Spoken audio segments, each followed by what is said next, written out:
dans ma vie, alors il y a plusieurs éléments qui ont marqué ma vie.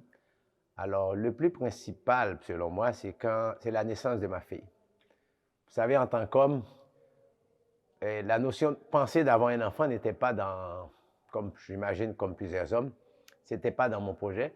Mais dès qu'on m'avait annoncé l'annonce, pour moi, c'était un événement marquant. C'est comme ça allait modifier ma vie, ça allait une transformation. Pour moi, c'est une belle transformation. Cette annonce-là m'a fait prendre conscience l'important, maintenant, je suis responsable d'une autre personne, d'une vie, pas seulement de moi-même.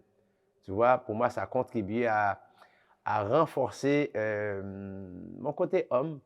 Parce que je veux dire, à l'âge de 27 ans, c'est sûr, hein, bon, je vivais ma vie, j'ai les responsabilités. Oui, j'en avais pas vraiment, oui, j'avais les responsabilités de m'occuper de moi-même, de travailler, tout ça, alors vivre. Mais par contre, cette naissance-là m'a marqué, a façonné ma vie, a façonné même mon futur même. Et j'en suis fier. Voyez-vous, c'est... Alors pour moi, ça a renforcé mon identité de père. Mettons, mon rôle que je vais exercer, qu'est-ce que je vais inculquer à cette personne et comment je vais être. Mais tout ça, ça, ça, ça, ça fait en sorte que je suis devenu un homme plus riche, plus serein. Et en même temps, qu'est-ce que je retiens de ça? Voyez-vous, avec cette naissance, avec cette belle personne qui, qui est venue au monde, qui vient de moi, il dit, aïe, aïe, maintenant, je peux concevoir, je peux. Voyez-vous, hein? Je ne sais pas si vous mettez à ma place, mais en tant qu'homme, ben, je ne vais pas dire j'avais douté, mais quand le résultat est réel, tu te dis, ah, maintenant, je peux. Maintenant, je peux concevoir quelqu'un. Alors, pour moi, c'est comme un espoir. Un espoir, et maintenant, mes parents, mettons, m'avaient mis au monde, m'avaient permis de venir au monde, m'avaient façonné, éduqué. Et maintenant, c'est à mon tour d'inculquer des valeurs, tu vois, à une autre personne. Eh bien, ça, quelle richesse. C'est inouï. Ah oui, je dirais même vraiment inouï. J'imagine, ben, je ne suis pas le seul, mettons, homme sur cette planète, mettons, à parler de sa paternité. Cette paternité-là m'a enrichi. Et jusqu'à maintenant, ben, je me sens comblé. Maintenant, vous savez, bon, ma fille va avoir bientôt 32 ans. Alors, c'est comme si le bonheur ne fait que renforcer. Puis, elle me le rend. Elle me rend cet amour. Ben, elle n'est pas obligée de me le rendre. C'est pas le mot rendre. Je me suis dit, je me sens comblé. Son amour me comble, sa présence me comble. Je me sens riche. Pour moi, c'est une richesse. Et cette richesse-là, c'est comme ça m'a permis encore de croire, oui, en effet, d'avoir espoir. Espoir à la vie. Selon moi, comme papa, comme père, accepter ou décider de mettre un enfant au monde, c'est, en quelque part, c'est quoi en l'espoir? C'est quoi en la postérité? C'est quoi en quelque chose de plus grand que soi? De plus grand que soi, parce que mettre un enfant au monde, on ne sait pas quand viendra de l'avenir ou de son avenir, mais une fois que c'est là, nous avons espoir que cet enfant-là va faire plus que nous, mieux que nous. Alors j'imagine, c'est comme ça, c'est bon, comme tout parent normal, mais je suis un parent normal, c'est comme, j'avais cet espoir et puis cet espoir-là, il est encore là. Alors c'est là que je suis encore plus comblé, encore plus riche. Voyez-vous, pour moi, sans espoir, sans espérance, on dirait que cette étincelle, comment je peux dire ça, comme si ce bonheur n'aura pas de sens. S'il n'y avait pas cet espoir, espoir du mieux, espoir d'aller, de faire mieux que ses parents, l'espoir comme parent inculquer des valeurs, et tu vois, puis ces valeurs-là font partie intégrante en tout cas de ma fille, puis elle aussi conjuguée avec ses propres valeurs à elle.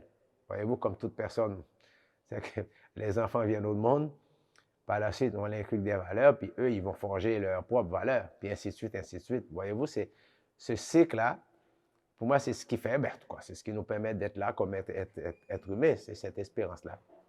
L'espérance que ça va continuer, parce que sinon, si on n'avait pas cru en l'humanité, ben, on n'en ferait pas, hein?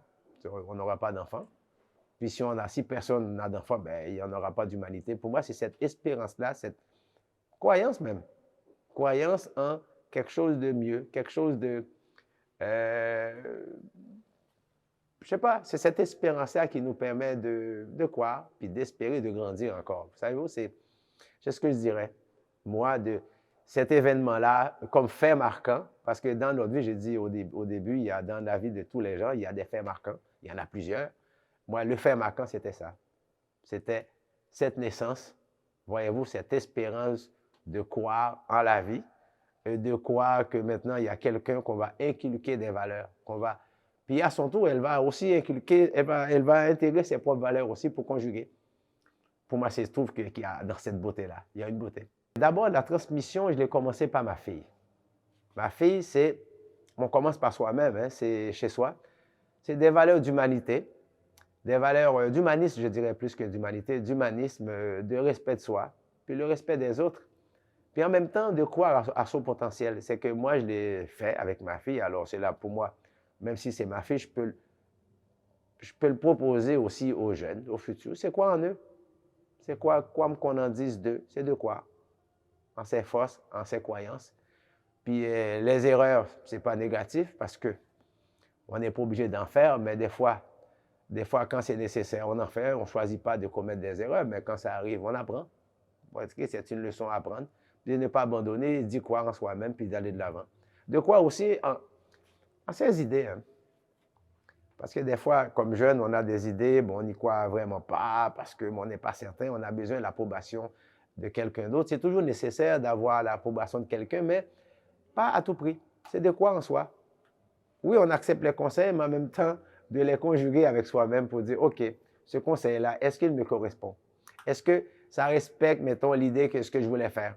Vous savez, c'est, oui, écouter, entendre, mais en même temps écouter pour essayer de comprendre soi. C'est ce que je dirais aux jeunes, de ne pas abandonner, de ne pas abandonner. L'idée qu'on a, c'est la bonne. Des fois, on a une idée, on doute, on dit, ouais, est-ce que ça va marcher ou pas? Non, non, vas-y, vas-y. Une fois en route, tu peux la modifier. Hein? Il n'y a pas de mal à ça. C'est le principe même de la vie, de s'améliorer, de modifier les cours des choses. Alors, pour résumer, je dirais, mettons, aux jeunes, d'y croire en soi, faire confiance à soi, puis faire confiance aux autres. Puis, il ne faut pas avoir peur de l'échec. Ben, ce qu'on appelle l'échec, c'est quoi l'échec? Quand ça ne fonctionne pas comme qu'on voulait, ben, de ne pas abandonner. Je ne dirais pas un échec. Parce que si c'est un échec, c'est fini. Non. Alors, on commence quelque chose, puis ça n'aboutit pas comme on avait prévu. On continue jusqu'à ce qu'on ajuste, on réajuste, puis jusqu'à ce qu'on trouve la finalité. C'est ce que je dirais. Puis en même temps, ben, comme toujours, moi, quand j'étais jeune, j'étais chanceux. J'étais entouré de personnes qui... Ben, j'avais pas peur non plus de poser des questions aux aînés, mais j'étais censé aussi d'avoir des aînés qui pouvaient me comprendre ma question. Puis, des fois, on pose une question, puis la personne qu'on interpelle n'a aucun intérêt. Aucun intérêt qui te dit, raconte n'importe quoi. Mais par contre, j'étais chanceux. En ce temps-là, j'étais bien entouré. Moi, à l'âge de 17 ans, je faisais partie d'un troupe de théâtre. C'est au bureau de la communauté chrétienne des Haïtiens de Montréal. Alors, hein, on était vraiment bien accompagnés. Vraiment, là. Bien accompagnés. Je me rappelle, il y avait Raymond Cadet, je cite son nom parce qu'il m'a inspiré. Il m'a inculqué des valeurs au niveau de l'art. Peut-être que l'art faisait partie de moi, mais Raymond Cadet, dans ce troupe de théâtre-là, c'est comme si j'ai découvert quelque chose. Quelque chose que moi, oui, je pouvais faire. À la partir de là, j'ai continué à faire du théâtre, amateur, bien sûr. Pas comme profession, mais en même temps, profession ou pas, c'est de s'amuser. Alors, j'ai découvert le théâtre avec Raymond Cadet au bureau de la communauté chrétienne des Haïtiens de Montréal. Voyez-vous, comme j'ai dit, j'avais de bons mentors quand j'étais jeune, même au niveau théâtral, même au niveau pensée, idée, même au niveau militantisme même. Voyez-vous, c'est quoi?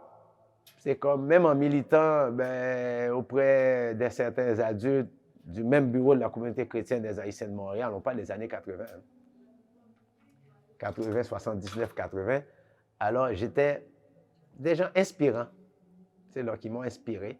Et jusqu'à maintenant, c'est à mon âge, alors moi, je continue à inspirer des jeunes. Voyez-vous, c'est donner au suivant. Voyez-vous, j'ai reçu. Et maintenant, à mon tour, je le fais. Je dirais aux jeunes, c'est oui, les mentors ont un rôle essentiel. Oui, des fois, ils ne sont pas tout à fait raison, mais c'est dit quoi? Quoi en eux? Si jamais ça ne fait pas notre affaire, mais on change de cap. On change de cap, c'est ne pas abandonner. Voilà. Alors pour moi, il y a quelque chose qu'on peut faire ensemble, jeunes et aînés. Chacun a son expérience. Les jeunes ont les leurs, puis les aînés aussi. Alors c'est développer une compréhension mutuelle, mettons, de part et d'autre. Alors c'est ce que je dirais. Moi, je l'ai eu quand étant jeune. J'imagine, hein, les jeunes aussi peuvent en bénéficier. C'est ce que je dirais, le message aux jeunes. Alors merci beaucoup, ça a été un plaisir. Alors voilà, au revoir.